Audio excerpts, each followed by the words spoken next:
What up, reader fam? Welcome back to my channel. Today I'm going to be attempting to recreate some book covers. It's time to get crafty. Let's get crafty. Let's get craft up. And today's video is being sponsored by Disney Books in celebration for the release of Lore by Alexandra Bracken. I've wanted to do this for a while now, and so I decided that it's time to finally bite the bullet. Even though biting the bullet sounds painful, I'm gonna do the thing. So today we're gonna do just that. Now, disclaimer, these are going to be interpretations of these covers. That's what I'm gonna say it is because I don't want your expectations to be too high. Let's humble those expectations, why don't we? Bring them down a bit, like quite a bit down. I went to the dollar store and got a bunch of supplies. I did have to order one thing, and that's because the dollar store didn't have any heads. And by heads, I mean styrofoam heads, obviously not real heads. That would be concerning. Here's all the supplies I'm using. Let me know down below in the comments if you can guess which books I'm going to be recreating today. The first one that I'm going to be doing today is obviously going to be Lore by Alexandra Bracken. I started out by spray painting all these snakes that I got from the dollar store, and yes,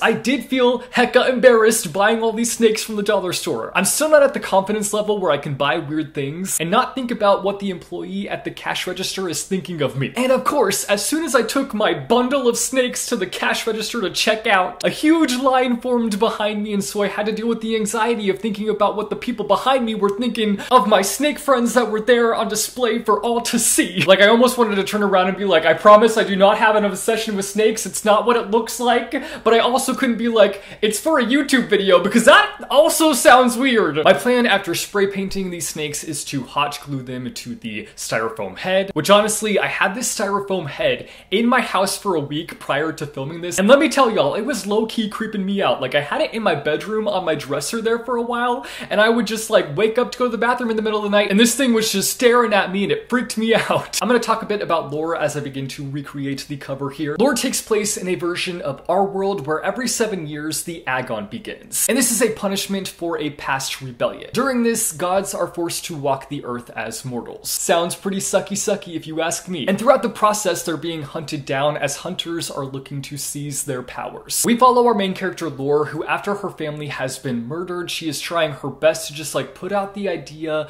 of getting revenge on the person that did it, on the god that did it. Mostly because she's not looking to get swept up into some chaos. But as things do in books, chaos comes knocking at her door. This time in the form of a wounded Athena and a childhood friend that she presumed dead, that being Castor. And through several events, they end up forming a team together to go up against this god that killed Lore's family. This one so far has been a lot of fun. I have missed Alexandra Bracken's writing so much. It's so good. It hits it out the park for me, and I'm currently like halfway through the book, and so far it's been like super adventurous, full of immersive world building and just fantastic characters all around. It's one of those books where you kind of hit the ground running right away, but you have those little pocket moments where the book allows you to take a breather and kind of take in everything that's happening. It is a standalone fantasy, which has me really excited because it's not that big of a commitment. While I love me a good series, y'all know I have the hardest time sticking to series. It's a problem, like literally. I'm not joking when I say it's a problem.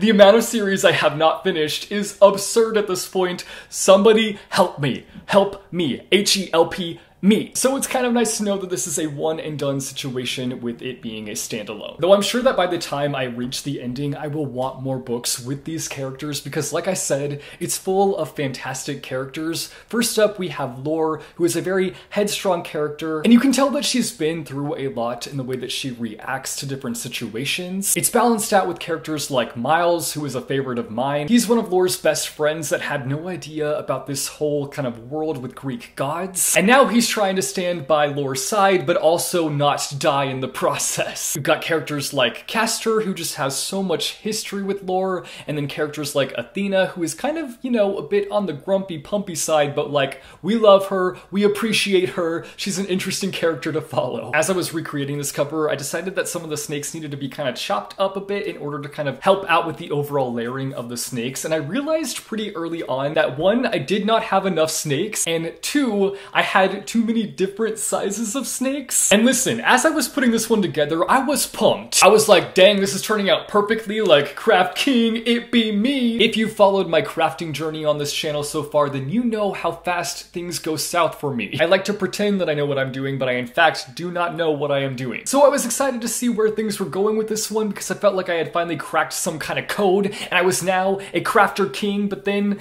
I got to, like, close to the finish line and began to realize that, like, my spray paint job was not the greatest. Also, how I gave her a forehead the size of America. And also just how I had a little snake friend that just really wanted to stand out. That snake really said, I'm being the main character. All these other snakes are my side characters. Okay, snake, we get it. You're the main character. The next thing I did was take a snapshot of it and then also take a snapshot of my face so that I could use one of my eyeballs, and I threw them into Photoshop. I recently upgraded my Photoshop, and when I tell you that I had no idea what I was doing, I truly mean that I had no idea what I was doing, but I tried my best. I used my own eye and Photoshopped it onto the head, and originally it didn't sound that creepy, but then I did it and I was like, this is creepy. That's my eyeball. That's not my face. It's a bit creepy. Then I threw some text on it, and we finally ended up here. So, spot the difference. Oh boy, I can spot the difference. Yes, I can, but honestly, not that bad of an effort. I should have bought more of the thicker snakes and kind of done like a crazy layer situation, but like the dollar store already thinks that I have a thing for snakes. I don't want to worsen that, you know? I will say that while it obviously did not turn out perfectly, it was weirdly like a therapeutic situation for me. There was something so mind-numbing and fun about putting this all together. Now I gotta figure out what to do with this styrofoam snake head. Which booktuber do I send it to for their birthday? Let me know in the comments down below. I feel like this is something Lady Gaga would wear. We got the front, then we got the back. The terrible back. Also, in case you didn't know, Lore is the Booksplosion Book of the Month for the month of January, and our live show is going to be on January 30th at 6 p.m. Eastern Standard Time, so if you've read the book or if you want to read it, pick it up now and join us for the live show over on our Booksplosion YouTube channel, link down below in the description. The next recreation I did was for the Wild Robot.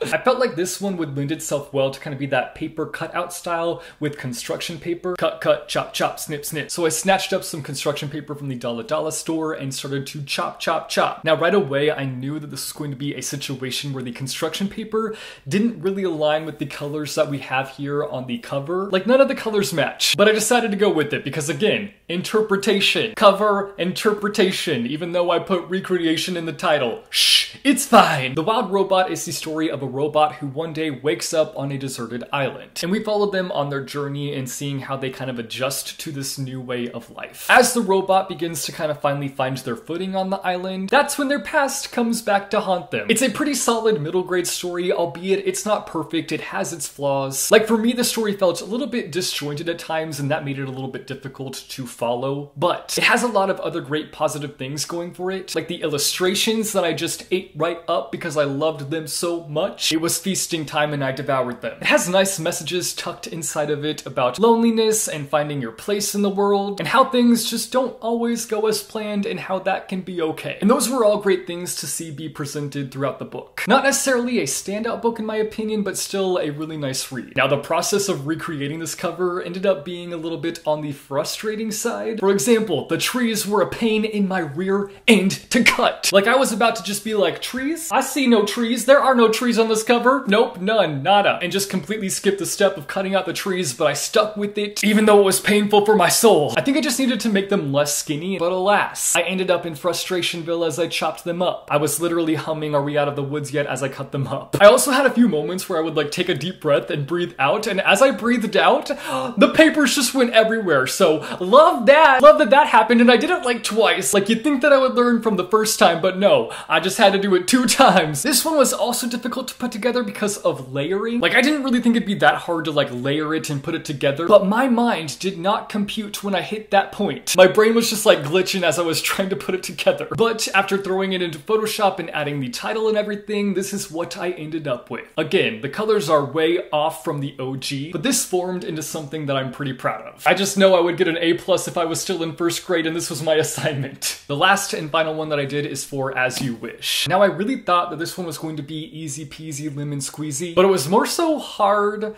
what's a hard fruit? It was a hard coconut to crack.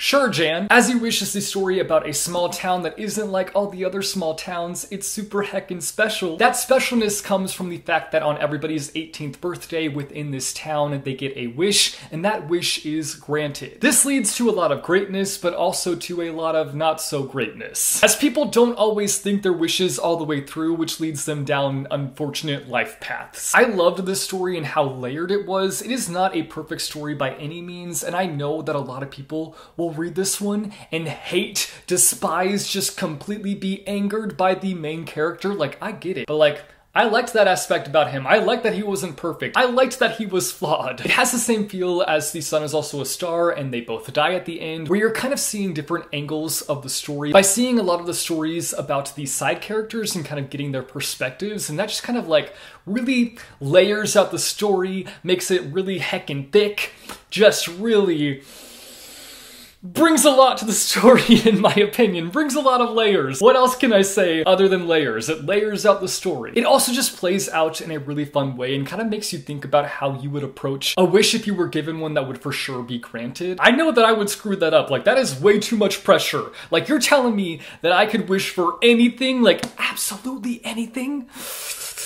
Yeah, that'd be way too hard. That'd be way too hard. I, being a Dumbo, would probably wish for something, not really thinking it through like a lot of the people do, like a lot of the side characters do, and would end up in some unfortunate situation. Like, I just know it. I know it. Now for this one, again, I thought it was going to be easy to recreate it. I'm just going to light a bunch of candles on fire, call it Gucci. Don't play with fire, kids. But the candles didn't really melt in a way that kind of reflected the aesthetic of this book, which is fine because, again, this is just my recreation, interpretation, imitation of these covers, so it doesn't have to be perfect. But like, the goldness of the candle didn't really melt because it was like a layer over the actual wax. I don't know, it was weird. And as I was doing this, I began to realize just how messy it was and just how fun it was going to be to clean up all the wax off the plate. Really didn't think that part through, did I? No, I did not at all. Nope, nope, nope. After melting down some candles and chopping them up, I took it into Photoshop and was able to come up with this image. Ooh, spot the difference. I know I can. Specifically this little match right here. I didn't have a match in my house, so I wasn't able to have a little match on there, but you know what? It's fine. It's close enough. I'm not mad at it, but I'm also not glad at it. In fact, I think overall this was my least favorite recreation that I did. It's not bad necessarily, but it just didn't turn out the way that I had envisioned it. Alright guys, so those are my 3 cover recreations. I hope that you enjoyed this video. I hope that you enjoyed watching me recreate these covers. Let me know down below in the comments if you have ever done this, and if so, how did it go for you? Let me know in the comments. But also let me know down below in the comments if there are any other book covers that you would like to see me recreate next. I might do this again someday because it was a lot of fun.